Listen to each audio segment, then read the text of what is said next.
Di sini saya akan membahas latihan soal E8.5 LO2 yaitu determining merchandise amounts periodik atau menentukan jumlah barang dagangan menggunakan metode periodik.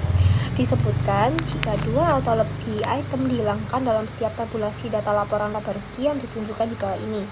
Itu artinya kita harus mencari data-data yang hilang dari tabel laporan laba rugi yang tersedia di soal. Pertama-tama kita akan menghitung yang tahun 2021 terlebih dahulu. Yang pertama ada net sales. Cara menghitung net sales yaitu sales revenue dikurangi sales return, yaitu 290.000 dikurangi 6.000 sehingga net salesnya menjadi 284.000. Lalu yang kedua ada ending inventory. Perlu diingat teman-teman bahwa ending inventory tahun sebelumnya itu sama dengan nilai beginning inventory tahun berikutnya. Di sini kan kita mencari ending inventory tahun 2021. Berarti nilai ending inventory tahun 2021 itu sama dengan nilai beginning inventory pada tahun 2022. Karena di sini pada tabelnya sudah dituliskan nilai beginning inventory tahun 2022 senilai 32.000, itu artinya kita tidak perlu menghitung lagi. Otomatis nilai ending inventory tahun 2021-nya itu menjadi 32.000 juga. Lalu yang ketiga ada purchase. Pertama-tama kita harus menghitung net purchase terlebih dahulu. Rumusnya yaitu COGS dikurangi dengan beginning inventory ditambah dengan ending inventory, yaitu 238.000 dikurangi 20.000 ditambah 32.000 sehingga net purchase-nya menjadi 250.000. Jika sudah ditemukan nilai net purchase-nya, kita harus mencari purchase-nya. Rumusnya yaitu purchase sama dengan net purchase ditambah dengan return dikurangi dengan break in, yaitu 250.000 ditambah 5.000 dikurangi 8.000 sehingga purchase-nya menjadi 247.000. Lalu kita beralih pada tahun 2022. Yang pertama ada sales revenue. Cara menghitung sales revenue yaitu net sales ditambah sales return, yaitu 347.000 ditambah 13.000 sehingga sales revenue-nya menjadi 360.000. Nah, yang kedua ada cost of goods sold atau COGS. Rumusnya yaitu net sales dikurangi gross profit menjadi 347.000 dikurangi 91.000 sehingga COGS-nya menjadi 256.000. Lalu yang ketiga ada ending inventory. Pertama-tama kita harus mencari net purchase terlebih dahulu. Rumusnya yaitu net purchase sama dengan purchase dikurangi return ditambah break in. Purchase-nya 260.000 dikurangi dengan 8.000 ditambah dengan 9.000 sehingga net purchase-nya menjadi 261.000. Setelah net purchase ditemukan, kita akan mencari ending inventory-nya. Rumusnya yaitu beginning inventory ditambah dengan net purchase dikurangi dengan COGS sehingga 293.000 dikurangi dengan 256.000, hasil akhirnya ending inventory-nya menjadi 37.000. Lalu kita beralih pada tahun 2023 teman-teman. Yang pertama ada net sales. Cara menghitung net sales yaitu COGS ditambah dengan gross profit. COGS-nya di sini senilai 303.000 ditambah dengan 97.000 gross profit-nya sehingga net sales-nya menjadi 400.000. Lalu yang kedua ada sales return and allowance. Cara menghitungnya yaitu sales revenue dikurangi dengan net sales, yaitu 410.000 dikurangi 400.000 sehingga sales return and allowance-nya menjadi 10.000. Lalu yang ketiga ada beginning inventory. Perlu digarisbawahi lagi teman-teman bahwa beginning inventory pada tahun berikutnya itu nilainya sama dengan ending inventory pada tahun sebelumnya. Karena kita di sini mencari beginning inventory pada tahun 2023, itu artinya nilainya sama dengan ending inventory pada tahun 2022, teman-teman. Di sini sudah diketahui bahwa bahwa ending inventory tahun 2022 itu senilai 37.000.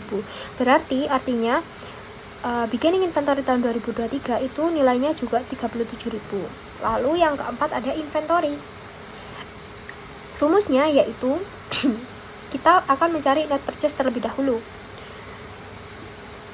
Rumusnya net purchase sama dengan purchase dikurangi return ditambah break in, yaitu 298.000 dikurangi 10.000 ditambah dengan 12.000. hasilnya 300.000 net purchase-nya. Kemudian kita akan mencari ending inventory-nya. Rumusnya yaitu beginning inventory ditambah net purchase dikurangi dengan COGS. Sehingga 37.000 ditambah 300.000 dikurangi 303.000. Hasilnya 34.000 ending inventory-nya. Baik, di sini saya akan menjelaskan soal bagian E 8.8 yang periodic versus perpetual entries. Untuk mengerjakan soal ini kita menggunakan logika. Berapa modal barang yang saya punya, lalu dikurangi berapa barang yang masih tersisa di gudang. Menghitung barang tersedia untuk dijual, yang pertama itu kita kumpulkan semua barang yang kita miliki dari awal bulan sampai semua pembelian yang terjadi. Persediaan awal itu kan di tanggal 1 Januari yaitu 100 unit dikali sama 6 dolar sama dengan $600.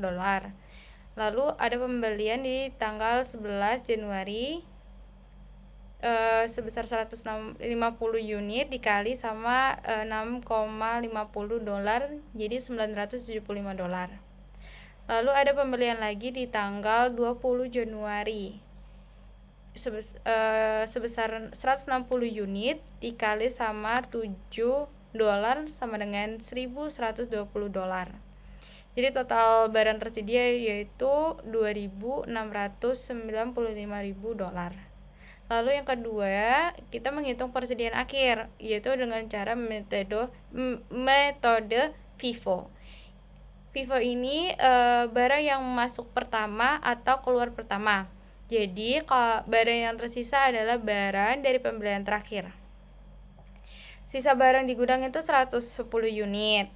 Nah, karena pembelian terakhir di tanggal 20 Januari ada 160 unit, maka 110 unit sisa tersebut dihargai dengan harga terbaru yaitu 7 dolar.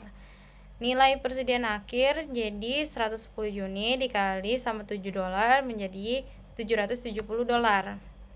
Lanjut, kita menghitung HPP atau harga pokok penjualan atau kita bisa sebut COGS.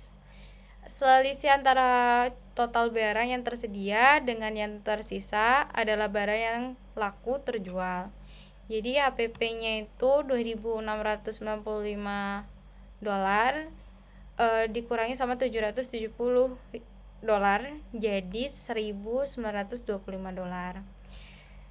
Jadi kita bikin jurnal umumnya menggunakan sistem periodik. Dalam sistem periodik kita mencatat pembelian ke akun purchase dan tidak mencatat HPP di setiap transaksi penjualan. Karena HPP hanya dicatat sekali di akhir bulan melalui jurnal penutup. Jadi kita bikin tanggal 4 Januari akunnya itu account receivable dengan debitnya itu 640, lalu sales revenue di kredit 640 dari 80 unit dikali sama 8 dolar. Lanjut di tanggal 11 Januari akunnya itu purchase itu di debit sebesar 975. Lalu yang di kredit ada account payable sebesar 975 dari 150 unit dikali 650 dolar. Lanjut di tanggal 13 Januari akunnya itu account receivable di debit dengan nilai sebesar 1050 dolar. Lalu yang di kredit ada sales revenue 120 unit dikali sama 8,75 dolar jadi 1050 di kredit. Lalu di bulan Januari ada purchase di debit, sedangkan kreditnya itu account payable sebesar 1.120 dari 160 unit dikali sama 7 dolar. Lalu di bulan Januari di tanggal 27 Januari ada account receivable di debit sebesar 900, lalu di kredit ada sales revenue yaitu 100 unit dikali $9 jadi 900. Selanjutnya di jurnal penutup yaitu di tanggal 31 Januari. Akunnya ada inventory dan COGS di debit. Sedangkan inventory itu sebesar 770, sedangkan COGS sebesar 1.925.000 itu berada di debit. Sedangkan di kredit ada purchase dan inventory. Sedangkan purchase sendiri itu sebesar $2.095. Sedangkan inventory sendiri ada $600. Selanjutnya di bagian B yaitu menghitung laba kotor atau gross profit. Laba kotor adalah keuntungan sebelum dikurangi biaya operasional seperti gaji ataupun sewa. Cara mencarinya itu penjualan bersih itu dari bulan Januari di tanggal 4, 13 dan 27 itu ditambahin semua, lalu total hasilnya $2.590.000.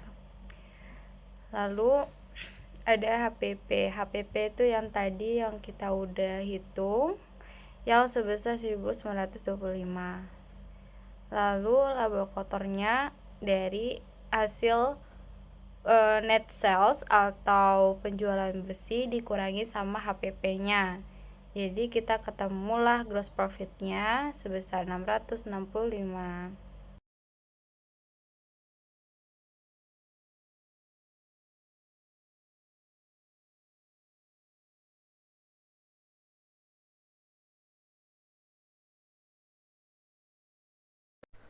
Pada soal ini, perusahaan menggunakan sistem persediaan perpetual dengan metode FIFO, yaitu barang yang pertama masuk akan dijual terlebih dahulu.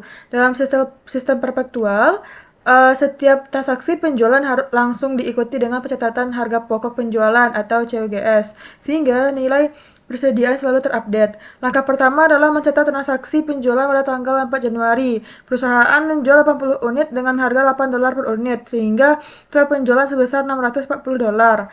Dicatat sebagai debit pada accounts receivable dan kredit pada sales revenue. Karena menggunakan sistem perpetual, kita juga langsung mencatat harga pokok penjualannya. Jadi persediaan awalnya adalah 100 unit dengan harga $6, sehingga HPP untuk 80 unit adalah $450 yang dicatat sebagai debit COGS dan kreditnya inventory. Selanjutnya, pada tanggal 11 Januari terjadi pembelian sebanyak 150 unit dengan harga $6,5 per unit. Karena pembelian dilakukan secara kredit, maka dicatat sebagai debit inventory dan kredit accounts payable sebesar $975. Pada tanggal 13 Januari terjadi penjualan sebesar 120 unit. Untuk menghitung HPP dengan metode FIFO, kita ambil terlebih dahulu sisa persediaan awal, yaitu 20 unit dengan harga $6. Kemudian sisanya 100 unit diambil dari pembelian tanggal 11 Januari seharga $6,5. Total HPP yang diperoleh adalah $770. Penjualan dicatat sebesar $1.050, sedangkan HPP dicatat sebagai pengurangan persediaan. Kemudian pada tanggal 20 Januari terjadi pembelian lagi sebanyak 160 unit dengan harga $7 per unit, sehingga dicatat sebagai penambahan inventory dan accounts payable sebesar $1.120. Pada tanggal 27 Januari, terjadi penjualan terakhir sebanyak 100 unit. Berdasarkan FIFO, persediaan yang digunakan berasal dari sisa 50 unit dengan harga $6,5 dan 50 unit dari pembelian terakhir dengan harga $7. Total HPP yang diperoleh adalah $675. Penjualan catat sebesar $900 dan HPP dicatat sebagai pengurang persediaan. Setelah seluruh transaksi dicatat, langkah terakhir adalah menghitung gross profit. Total penjualan selama periode adalah $2.590. Sedangkan total COGS-nya adalah $1.925. Selisih antara keduanya menghasilkan gross profit sebesar $665. Dengan demikian, dapat disimpulkan bahwa dalam sistem perpetual, setiap transaksi penjualan harus mempengaruhi nilai persediaan NHPP, sehingga informasi yang dihasilkan lebih real-time dan akurat. Nah, pada soal nomor 8.9, kita disuruh menghitung persediaan akhir pada tanggal 30 April dengan menggunakan metode FIFO dan metode rata-rata atau average cost. Nah, bulatkan biaya rata-rata per unit sampai 4 angka di belakang desimal. Nah, pertama-tama kita harus ketahui dulu kita ini disuruh mencari apa. Pada soal tersebut disebutkan bahwa kita disuruh mencari FIFO, periodic, dan average cost-nya. Nah, FIFO itu merupakan metode first in first out, yang artinya barang yang keluar itu barang lama, sedangkan barang yang tersisa itu merupakan barang baru. Nah, jika dianalogikan FIFO ini itu seperti antrian, yang mana orang-orang yang berada di depan itu akan keluar terlebih dahulu. Nah, pada soal yang pertama atau FIFO, langkah pertama itu kita harus menjumlahkan purchase yang ada pada tabel. Di situ tertera angka 5.300 dikurangi dengan jumlah sales-nya sebesar 4.500 sehingga dihasilkan 800 unit tersisa. Nah, 800 ini nantinya akan kita ambil dari barang yang akan keluar terlebih dahulu. Jadi, karena kita menggunakan metode FIFO, kita mengambil barang itu dari bawah ya. Karena yang paling bawah itu jumlah barangnya 500, itu nanti akan kita kalikan dengan 6.079 sehingga menghasilkan 3.395. Nah, karena barang yang diminta itu adalah 800, maka kita masih kurang 300 barang lagi sehingga kita mengambil barang di atasnya pada tanggal 21 April sebesar 300 yang nantinya akan dikalikan dengan 600,60 sehingga menghasilkan angka 1980. Nah, 3.395 ditambah dengan 1980 ini menghasilkan angka 5.375. Nah, angka ini itu merupakan ending inventory dari FIFO periodic. Lalu yang nomor 2 atau average cost-nya, langkah pertama yang harus kita kerjakan adalah kita jumlahkan dulu nih jumlah purchase pada tabel tersebut. 600 dikalikan dengan 6,00 sama dengan 3.600, 1.500 dikalikan dengan 6,06 sama dengan 9.120, 800 dikalikan dengan 6,40 sama dengan 5.120, 1.200 dikalikan dengan 6,50 sama dengan 7.800, 700 dikalikan dengan 6,60 sama dengan 4.620, dan yang terakhir 500 dikalikan dengan 679 sama dengan 3.395. Nah, hasil penjumlahan ini kemudian kita tambahkan yang menghasilkan angka 33.655, kemudian akan kita bagi dengan 5.300. Nah, 5.300 ini didapat dari mana sih?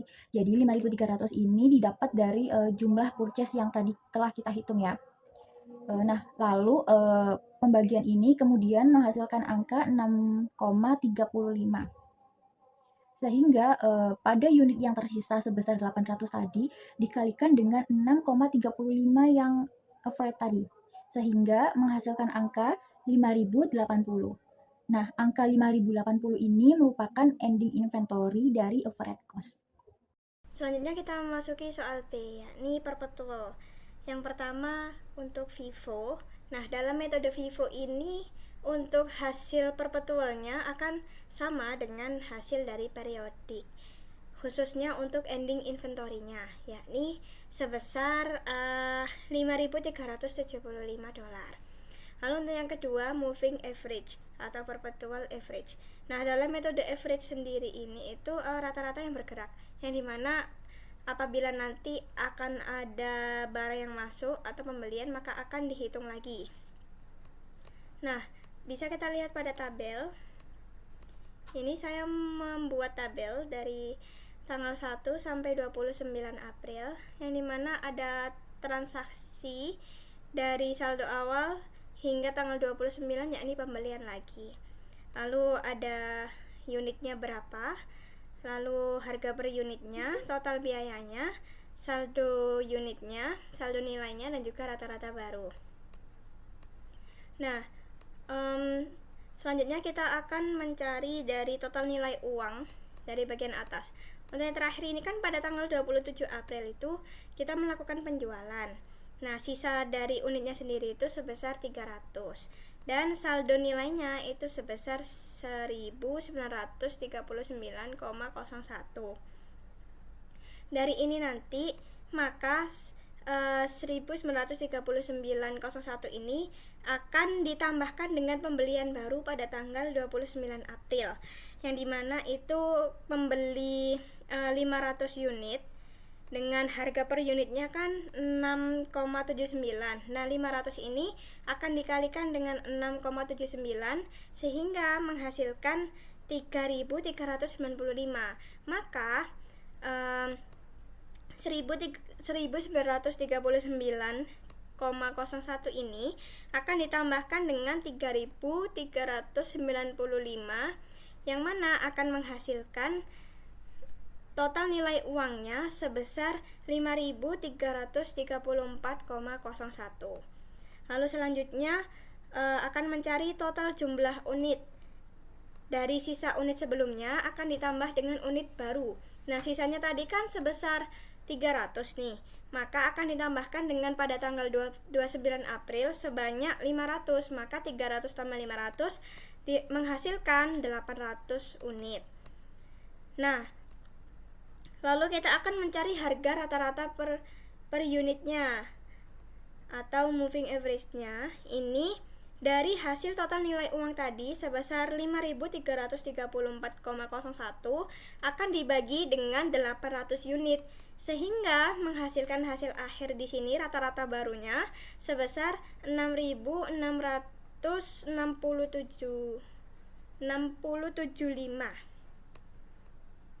Maka harga rata-rata unitnya yakni 6.675 dolar per unitnya.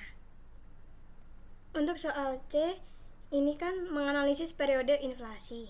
Nah, seperti yang pada tabel ini, inflasi terjadi ketika dari harga 6 dolar ini naik perlahan hingga menjadi 6,79 dolar.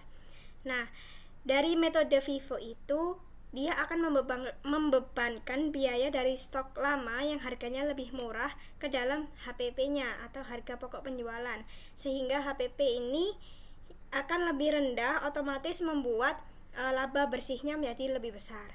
Nah, sementara itu dalam metode average cost ini akan meratakan kenaikan harga tersebut sehingga HPP-nya akan lebih tinggi daripada FIFO.